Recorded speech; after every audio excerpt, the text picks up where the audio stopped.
Então, irmãos, hoje eu gostaria de ler em adição a essa meditação que nós estamos fazendo sobre essas obras da carne, então, especificamente a iras, né, que o apóstolo Paulo lista aqui nessa lista das obras da carne. Eu queria, em adição, né, e ainda ampliando um pouco mais esse tema, o verso 26 de Efésios 4. O apóstolo Paulo diz assim no verso 26 de Efésios 4: Irai-vos e não pequeis, não se ponha o sol sobre a vossa ira. E no verso 27 ele diz: não deis lugar ao diabo, que ainda é o mesmo tema. Né? Então, recordando um pouquinho aquilo que a gente falou na semana retrasada, né? A ira, o apóstolo Paulo usa o plural, ou seja, as manifestações da ira, né? As manifestações externas desse pecado, nós vimos que ela é como se fosse uma explosão, né? Como alguma coisa que se manifesta de uma forma repentina, violenta, mas breve. Né? É algo momentâneo, é algo temporário. É o chamado fogo de palha, né? Que pode ser bem alto, pegar um fogo alto, mas ele se extingue rápido, ele termina rápido. Então, Paulo não está falando da ira, digamos assim, acumulada, né? Mas ele está falando desse mau gênio que explode em palavras, né? Ou em ações, mas que se apaga logo. É aquilo que a gente chama de uma pessoa temperamental. Às vezes, nós temos a consciência, né, de que às vezes somos assim. É aquela pessoa que diz assim: eu não consigo ficar com isso dentro de mim, né? Vou falar. E explode. Né? Explode. E aí, depois que explode, fica aliviado. Né? Mas a gente não deve pensar, como nós vimos, que o fato de você irromper assim, explodir como um fogo de palha, e ficar aliviado e esquecer logo depois, não pensa que o fato de você ter esquecido vai fazer com que as pessoas que você ofendeu, que você entristeceu, que ouviram as suas palavras, né, que você afligiu, vão esquecer com tanta facilidade aquilo que você fez por elas. Né? Então, nós vimos que o Espírito Santo está nos mostrando aqui, nos dizendo que essa é uma das obras da carne que nós devemos nos despojar dela. Né? E como nós sabemos que a ira pecaminosa, ainda recordando a semana passada, a gente viu assim de um modo bem geral, bem amplo, digamos assim, é que essa ira, essas manifestações da ira, provém de aquilo que o Martin Lloyd Jones diz que é uma das maiores consequências do pecado na nossa vida particular. É uma consequência generalizada. Qual é? Essa hipersensibilidade que nós temos ao nosso próprio respeito. Né? É que essa hipersensibilidade indevida para com os meus próprios sentimentos, meus direitos, né? Desse orgulho exacerbado que frequentemente é ferido por qualquer coisa. É uma ira egoísta, é uma ira pecaminosa. Né? Então, nós precisamos lembrar disso. E aqui a gente vê o apóstolo Paulo usando, né, dando essa instrução aos Efésios: irai-vos e não pequeis. O que o apóstolo Paulo quer dizer aqui, irmãos?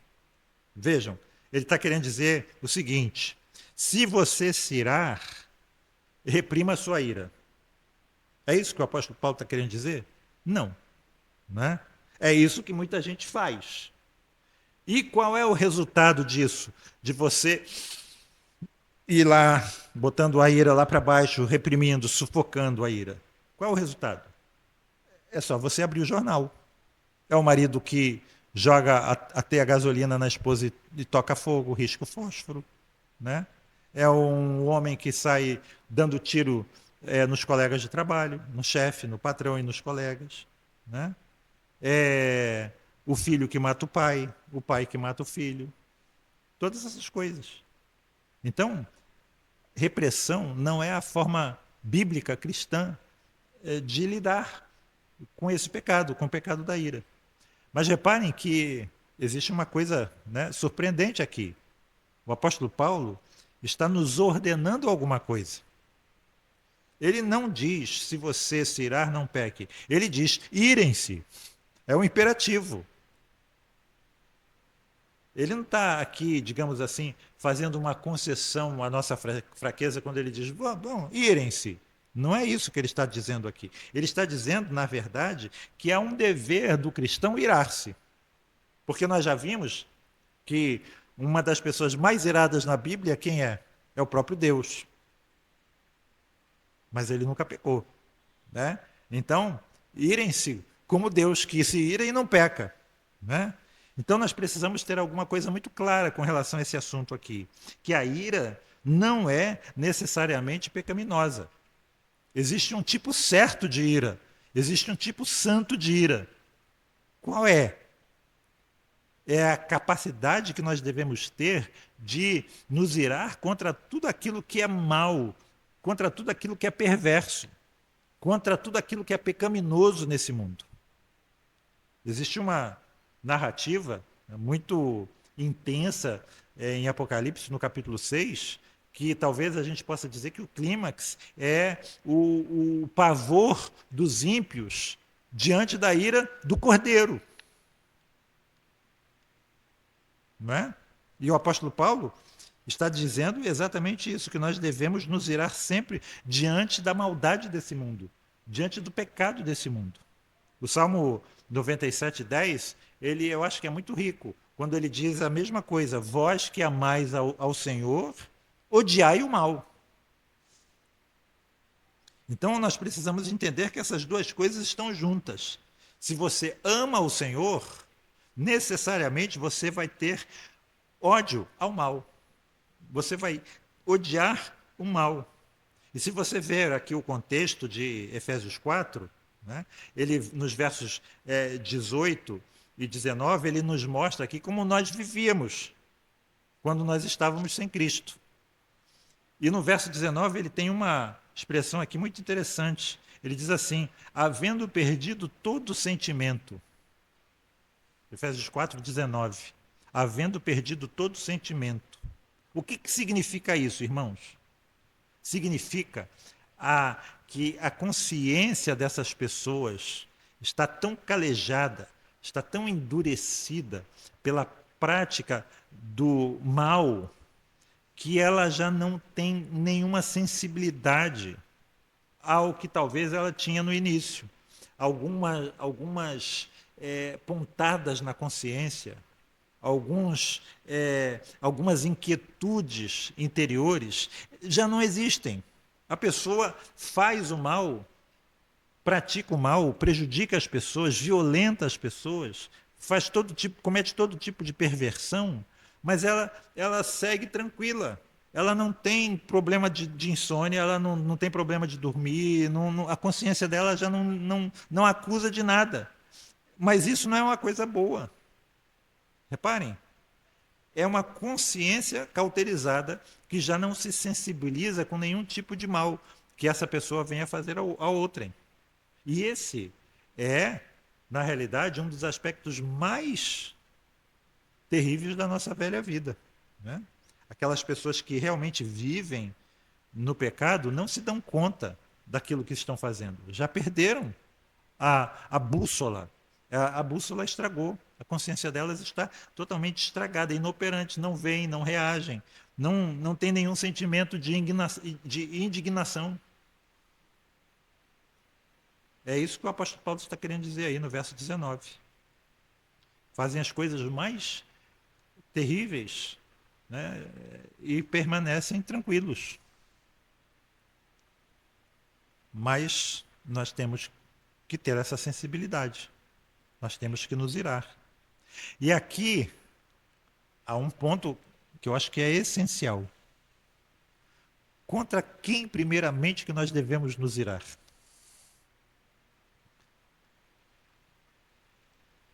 Lembram do Chesterton? Qual o problema do mundo? Prezado senhor editor, 2 letrinhas só, né? Eu. Né?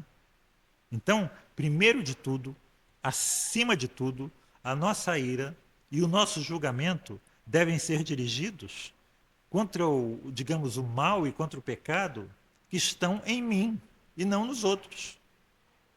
É muito fácil. Eu sei que é fácil. É uma experiência minha. Eu ter uma clareza muito grande quando as pessoas fazem coisas erradas.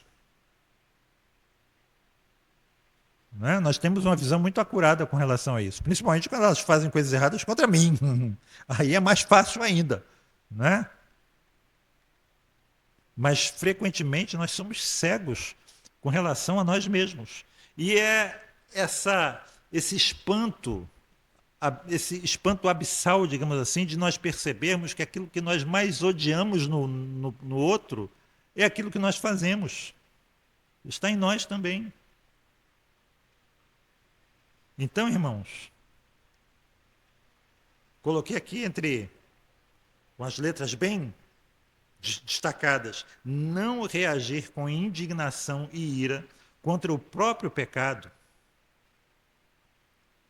é tratar a si mesmo com uma indulgência que você não usa com os outros, desculpando a si mesmo, ao mesmo tempo em que você condena os outros. Isso é um sinal evidente de decadência moral. Então, vou repetir. Quando você trata os outros com indignação e ira, e ao mesmo tempo trata a si mesmo com indulgência e não usa consigo mesmo o mesmo padrão que você usa para os outros, isso é um sinal evidente de decadência moral.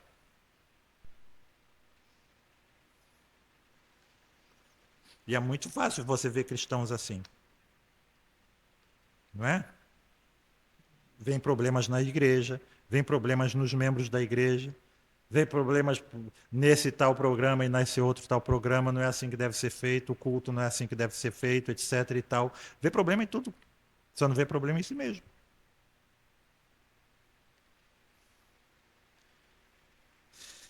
Jeremias 18:12. Porventura envergonham-se de cometer abominações? Pelo contrário, de maneira nenhuma se envergonham, nem sabe que coisa é envergonhar-se. E a gente pode substituir essa palavra envergonhar-se por arrepender-se.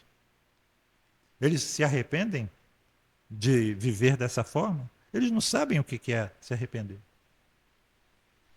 Pensam que são cristãos, mas na realidade são o quê? Graças te dou, porque eu não sou igual a ele. Não sou igual ao Oswaldo, não sou igual ao Henrique. Graças te dou. Eles são cheios de falhas e de defeitos. Eu estou tranquilo. Não é assim? Quem é esse? É um cristão? Na verdade, não se arrependeu ainda. Na verdade, está caminhando em direção à dissolução, ao inferno. Não está caminhando em direção ao céu. Então, se você reconhece o seu próprio pecado, se você se envergonha das coisas erradas que você faz, então a gente pode dizer, existe esperança para você, você está no caminho certo. Ire-se contra isso que você faz. Né? Arranque o mal que está dentro de você. Eu sempre lembro, né, de uma determinada pessoa que estava comentando comigo uma vez sobre coisas erradas, e ela falando de quando era criança, ela roubou uma bala no supermercado. E ela voltou para casa, diz ela, com aquela bala queimando no bolso da roupa dela. A bala queimava no... Criança! A gente pensa que criança não sente essas coisas. As crianças podem muito bem se aperceber do mal que está dentro delas. E uma coisa que ela disse que me marcou muito foi o seguinte: olha, Túlio, e agora, quando eu falo isso com você, eu estou sentindo a mesma vergonha que eu senti quando eu era criança. A mesma vergonha. Eu tenho vergonha de dizer isso do mesmo jeito que eu sentia vergonha quando eu fiz. É assim que nós fazemos? É assim que nós somos? Então, irem-se. Mas Paulo acrescenta aqui: não pequeis. O que nós podemos tirar daqui, irmãos? Meu modo de entender. Né? A ira, ela pode ser comparada com a verdade. Lembram de que Spurgeon disse a respeito da verdade? Antes de você lançar a seta da verdade, embeba a ponta no mel. Conhece a teoria do sanduíche, conhece? A verdade é o recheio. Mas nunca jogue o recheio só. Você tem que botar o recheio entre duas fatias de pão. Certo? Então o que ele diz assim? Diga uma coisa boa, diga a verdade e depois diga outra coisa boa. Certo? Mas eu gosto de Spurgeon. Antes de lançar a verdade, a seta da verdade, embeba a ponta no mel. E o que o Spurgeon quer dizer isso? Então reparem, a ira deve ser comparada com a verdade. Ambas devem ser manifestadas com amor. Ou seja, tanto a ira quanto a verdade podem e devem ser embebidas no mel. Amor sem verdade não é amor. Verdade sem amor não é verdade. Então existe um modo certo e existe um modo errado de se irar. Em suma, meu irmão, nós não devemos ser conhecidos por termos aquilo que a gente chama, entre aspas, né? Fulano tem um temperamento difícil. Já viu isso? Tem um temperamento forte. Fulano é temperamental, é marrento, como dizem lá os cariocas. Né? Fulano é meio pavio curto. Né? Beltrano se irrita à toa. Cuidado com ele. Ele é imprevisível. Cicrano é esquentado. Aquele ali, por qualquer motivo, ele perde a paciência. Começa a gritar. Ou então, principalmente se for mulher, né? Começa a chorar, se lamuriar contra tudo, contra todos. Postei aí um videozinho, não sei quantos viram no grupo dos homens, dos amigos, né? Uma mulher reclamando lá com uma pessoa que ela sempre que saía deixava a luz da varanda acesa. Por que você não pode apagar a luz da varanda? Você é o último a sair. Né? Por que você não pode apagar? Aí filma ela de noite, ela tentando achar a fechadura, né? Por que essa luz está apagada? Se tivesse acesa, eu podia achar mais fácil, né? A fechadura. Então tem sempre motivo para se queixar, tem sempre motivo para achar as coisas erradas, né? Tem sempre motivo para se lamuriar. Ah, dizem outros, né? Mas eu nasci assim. Conhece a síndrome da Gabriela? Eu nasci assim, eu cresci assim, eu vou ser sempre assim. Nós podemos dizer isso, irmãos? Eu nasci assim? Se alguém disser eu nasci assim, você pode dizer, mas você nasceu de novo? Você nasceu de novo? Então você não nasceu de novo ainda.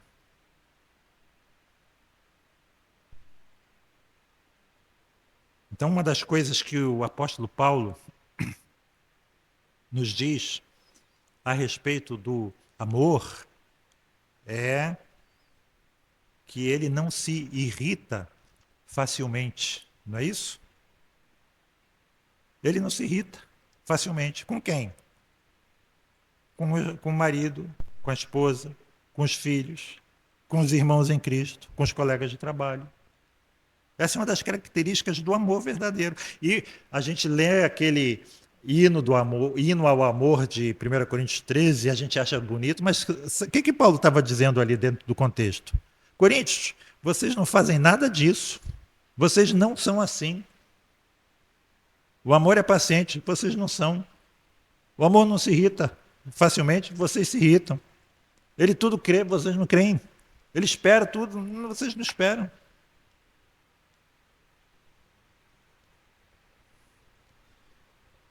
E de modo, digamos assim, positivo, nós podemos ver isso em 1 Pedro 3,5, quando ele fala sobre o homem interior, o nosso homem interior, que deve ser caracterizado por, abre aspas para Pedro, inspirado pelo Espírito Santo, incorruptível trajo de um espírito manso e tranquilo. E ele continua, que é precioso diante de Deus. Reparem, um espírito manso e tranquilo é precioso diante de Deus. E essas, pergunto eu, são as características que se manifestam na sua vida? esse espírito manso e tranquilo, tranquilidade, quietude. Você é uma pessoa acessível? Você já aprendeu a calar a boca?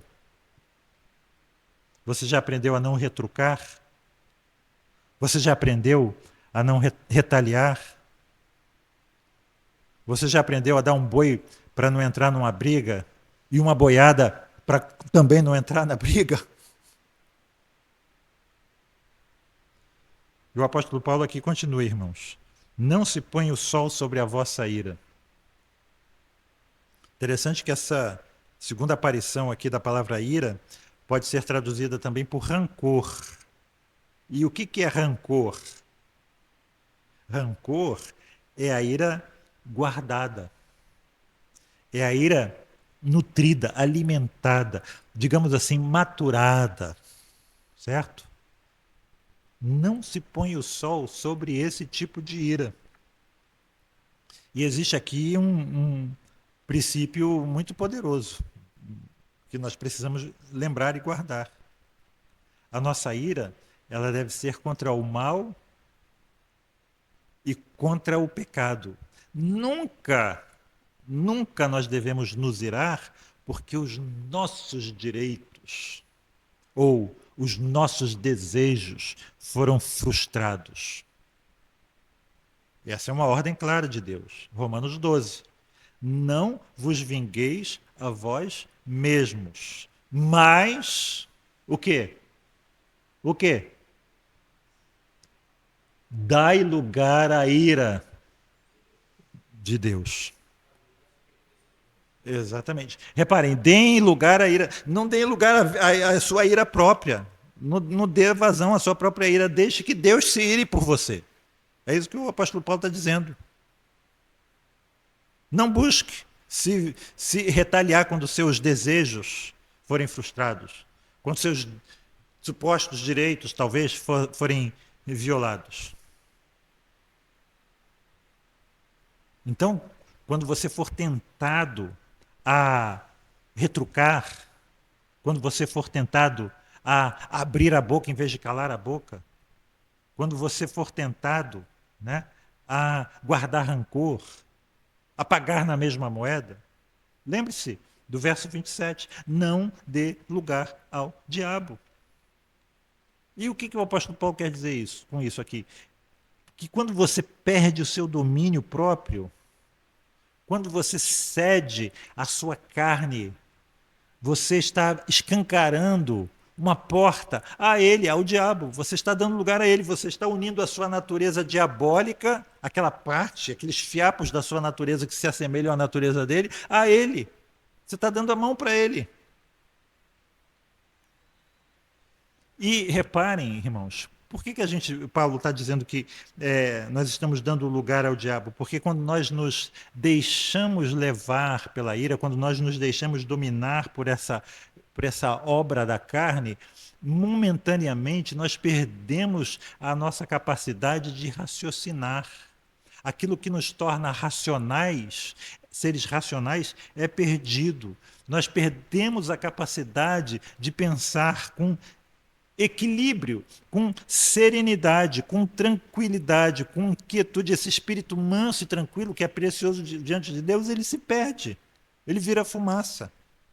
E aquilo que faz do homem homem, por um determinado período de tempo, pode ser muito curto, ele desaparece.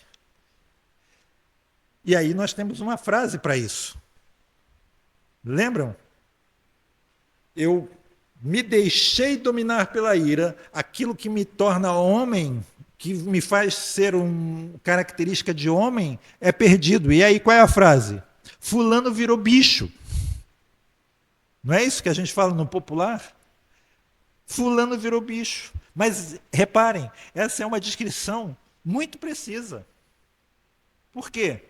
Porque a pessoa dominada pela ira, ela realmente decai ao nível dos bichos, ao nível dos animais, ao nível das bestas feras. Ela deixa de ser momentaneamente guiada pela razão, pelo equilíbrio, e passa a ser guiada pelo instinto, pela adrenalina. E aí a gente chama adrenalina, no popular, de quê? Sangue quente. Eu não tenho sangue de barata, não é isso? Eu não tenho sangue de barata. E você se justifica de Deus. Mas reparem, essa é uma excelente oportunidade para o diabo entrar na sua vida. É uma excelente oportunidade para o diabo colocar palavras na sua boca. E você despeja uma torrente de palavras. Eu me lembro de um americano que inadvertidamente parou o carro na porta de uma garagem. E aí o sujeito saiu lá da casa dele já, e ele diz assim: eu aprendi um monte de palavra nova em português. Não é isso que o diabo faz? Ou então, no lugar de palavras, quem sabe ele coloca no alcance da sua mão aquele objeto contundente ou aquele objeto perfurante. E o que, que acontece, irmãos? Mais uma vez, é só ler no jornal. Vidas são irremediavelmente perdidas, arruinadas por esse curto espaço de tempo que às vezes pode durar um décimo de segundo, em que se dá lugar ao diabo, a oportunidade para ele agir. Você oferece seus membros ao pecado. O diabo, como diz o Senhor Jesus, que é homicida desde o princípio. E para terminar, a gente precisa sempre lembrar como a ira pecaminosa é a negação daquilo que é básico do Evangelho. Deus me buscou. Deus me amou. Quando eu ainda era inimigo dele. Quando eu ainda era pecador. Quando eu ainda era odioso à sua vista. Como diziam os nossos antepassados, quando Deus me via e não existia nada em mim que pudesse comover o seu coração, mas havia muito em mim que pudesse revolver o seu estômago, antropomorficamente falando. Nesse momento, Deus me amou, quando não havia nada amorável em mim. E quando eu ainda era inimigo de Deus, Cristo morreu por mim. Ele morreu por mim quando eu ainda era pecador. E se nós guardamos rancor, se nós alimentamos ressentimento, quando nós permitimos que tudo isso nos domine, como você, como eu, como nós podemos conciliar isso com o cristianismo que nós professamos crer? Como você pode pedir, como eu posso pedir, perdoa as minhas dívidas, porque eu perdoo as dívidas, as faltas que os meus irmãos cometem contra mim. Então, irmãos, em outras palavras, quando o apóstolo Paulo fala sobre isso, ele está me dizendo a você, não descanse, não se tranquilize, enquanto você não resolver isso, enquanto você não se quebrantar, enquanto você não amolecer o seu coração em vez de endurecer. Ire-se, mas não peque, não se ponha o sol sobre a vossa ira. Não dê lugar ao diabo. Que Deus nos abençoe e que nós possamos viver de acordo com aquilo, com a palavra que nós temos sido expostos. Amém.